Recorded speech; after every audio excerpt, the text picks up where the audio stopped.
그 일명 프로파일러 비위 사건인데요. 네, 박경희 사건입니다. 출연료 100원 인상. 그리고 하나도 부럽지가 않아.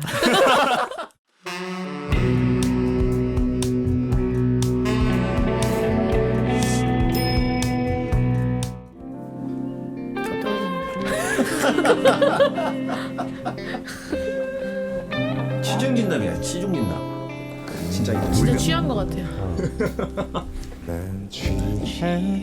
피 기자입니다. 자, 우리 2022년 결산을 하고 있습니다. 그 이지선 기자하고 엄승 기자하고 하고 있는데요. 두 번째 방영입니다. 사건 사고 중심으로 저희들이 또 진행을 해보겠습니다. 올해 사건 사고를 이성 기자 네. 정리해줘야 될 것 같아요. 올해 이제 뭐 사건 사고라고 하면 여러 개가 있었는데요. 그 중에 몇 가지를 제가 좀 꼽아봤습니다. 일단은 초여름에 있었던 일이죠. 지난 6월 16일 정읍에서 발생한 충격적인 사건. 정읍 전처 초남댁 살인 사건입니다. 한 40대 남성이 이혼한 아내와 또 처갓집 식구들을 흉기로 찌르는 그런 사건입니다. 이 남성이 이제 재결합을 요구하려고 전처를 만나게 되는데요. 장소는 전처의 남동생이, 그러니까 처남이죠. 처남 부부가 운영하는 한 가게였습니다. 한적한 데 위치해 있어서 주변에는 굉장히 인적이 드문 그런 곳인데요. 여기서 A 씨가 전처와 처남 부부를 만난 자리에서 재결합을 원했는데 이 세 사람이 모두 다 싫다, 안 된다 이런 입장을 보이니까 이제 준비해온 거를 이제 흉기를 꺼내서 수십 차례 찌릅니다, 아내를. 그리고 이제 말리는 처남댁이죠. 처남댁을 또 급소를 찔러가지고 사망하게 했고요. 또 그 처남 같은 경우는 전치 12주의 상해를 이제 입어서 굉장히 또 그런 사건입니다. 이게 사실은 이게 이제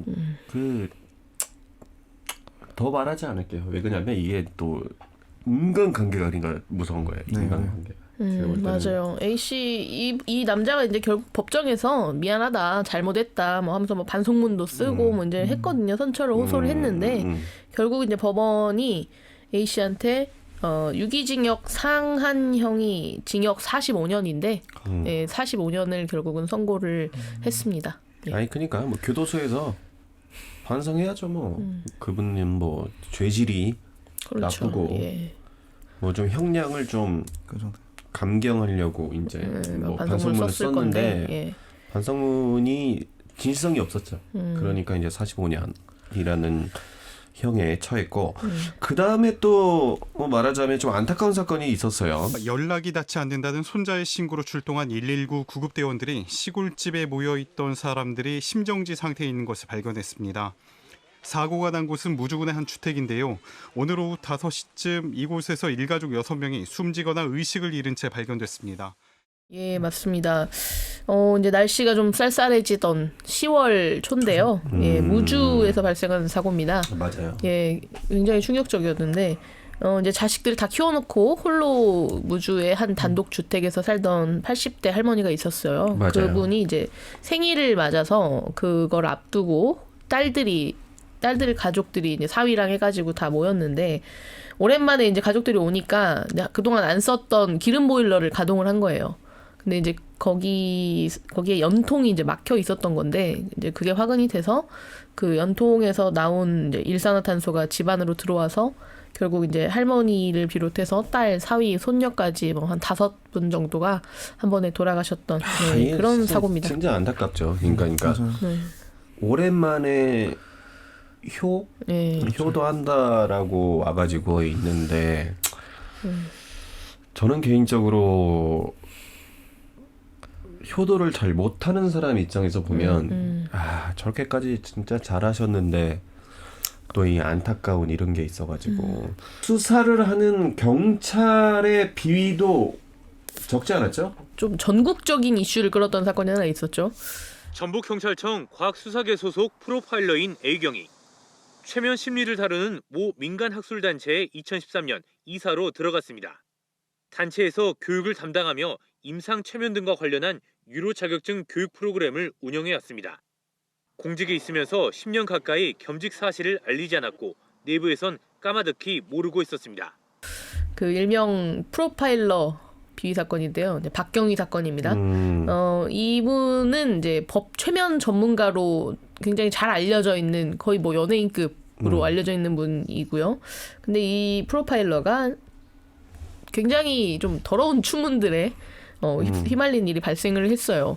어떤 방송을 통해서 나오게 된 건데 경찰청 안에서는 뭐 박경희라는 이름으로 굵직굵직한 사건들을 막 해결해내는 그런 분이었거든요. 근데 경찰청 밖에서는 또 박 교수라는 이름으로 불렸더라고요.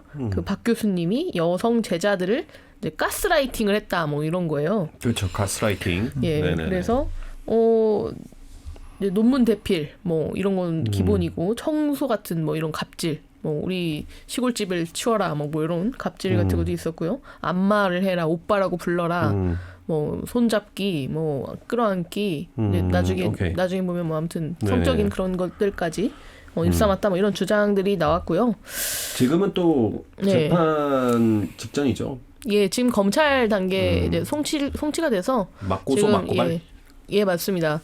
그 여성 제자들이 고소를 했고 반대로 또 이 박경희도 네, 맞고소를 했죠. 명예훼손이다. 그런 적이 없다 하면서 맞고소를 한 상태고요. 검찰이 지금 들여다보고 있는 상태입니다.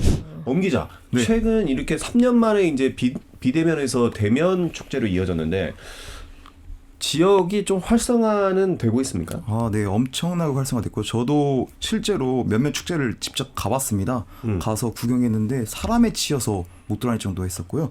뭐 대표적으로 지금 제가 가서 좀 보면서 아 이거 정말 잘 됐다라고 했던 것들 좀 꼽자면은 뭐 일단은 9월 25일부터 5일간 했던 저희 김제 지평선 축제가 있었고요. 제 고향인데요. 아, 제가 네. 이미 알고 그래서 선정을 했습니다. 이것도 이렇게 사회생활을 합니다. 제가. 네. 출연료 100원 인상. 그리고 하나도 부럽지가 않아. 슬프네요. 네. 그리고 이제 10월 7일부터 10일까지 열렸던 임실 치유축제, N치유축제가 있었습니다. 그렇죠. 이거 같은 경우는 관광객만 52만여 명이 와 정도로 엄청난 상황을 누렸죠. 그리고 또 같은 날에 열렸던 진안 홍삼축제 같은 경우도 사람들이 인산인해를 이루면서 이제 아주 뜨겁게 마무리됐습니다. 지역 경제까지 이제 네. 이야기가 나왔는데 최근에 많이 힘들죠. 그렇죠. 요즘에 이제 고물가 때문에 굉장히 힘든데 이제 물가도 물가인데 이제 기준금리가 올라가면서 그 뭐 전국 아파트 값이 뭐 굉장히 떨어지고 있잖아요. 근데 당연히 전북도 하락폭이 계속 멈추지 않고 있는 상황입니다. 그 상황에서 또 지역이 어려운 경제가 또 하나 있잖아요. 예, 맞습니다. 쌀값인데요. 뭐든지 다 오르는데 왜 쌀값만 내리냐, 농민들이 지금 그런 이야기를 하고 있어요. 진짜 말 잘한다. 모든 걸 오르는데 다 오르는데 왜 쌀값만 내리냐. 네. 와, 박수. 물가 오는데 내 월급 오른다. 잠깐 거기서 벤치마킹한 예, 거잖아. 그런 거죠. 역시. 예.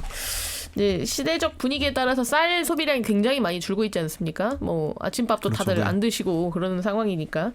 그래서 이제 지난해부터 이미 창고에 쌀 재고가 굉장히 많이 남아 있었거든요. 근데 올해 또 반갑지 않게 풍년을 맞은 거예요. 그 전북이 대풍이죠. 예, 대풍이라서 이게 이제 잘 돼도 문제, 안 돼도 문제 이런 상황이었는데 이번엔 잘 돼서 문제가 된 지금 그런 상황입니다. 그래서 지금 뭐 보면은 가을에 익산이나 고창, 정읍 이런 데서 일부 지역에서는 아예 수확을 포기를 하고 논을 막 다 갈아엎고 막 그런 성난 민심을 보여주시더라고요.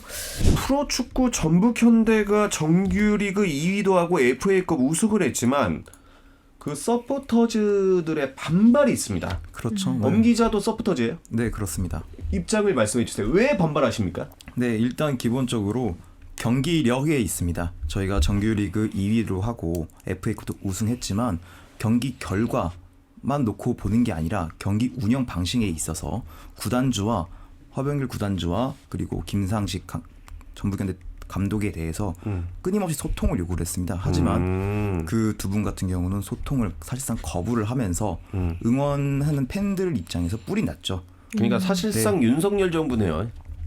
그렇습니다. 전에 그 저기 최강희 감독 계실 때는 괜찮았나요? 그 당시 때는 이제 좀 닭공이라고 닥치고 공격이란 전술을 하면서 시원시원하게 골도 많이 들어가고 했기 때문에 팬들이 그렇게 불만은 없었거든요. 근데 이번 경기력 들으면서 뭐 1대0 진짜 말 그대로 스타일이 억지승, 바뀌니까. 예, 억지승. 물론 이제 한쪽에서는 김상식 감독이 오고 나서 여전히 우승을 꾸준히 해오고 그리고 선수가 지금 바뀌는 분위기입니다.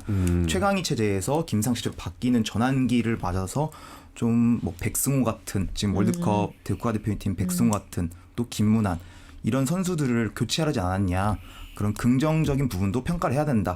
2022년 결산 많이 잘 들었습니다.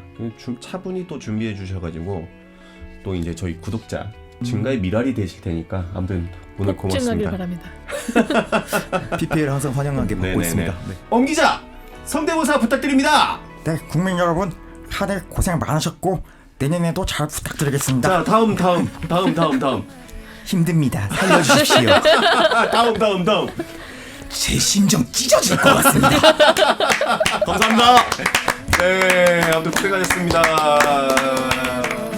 바람을 가둬둔 것 같지만 기억나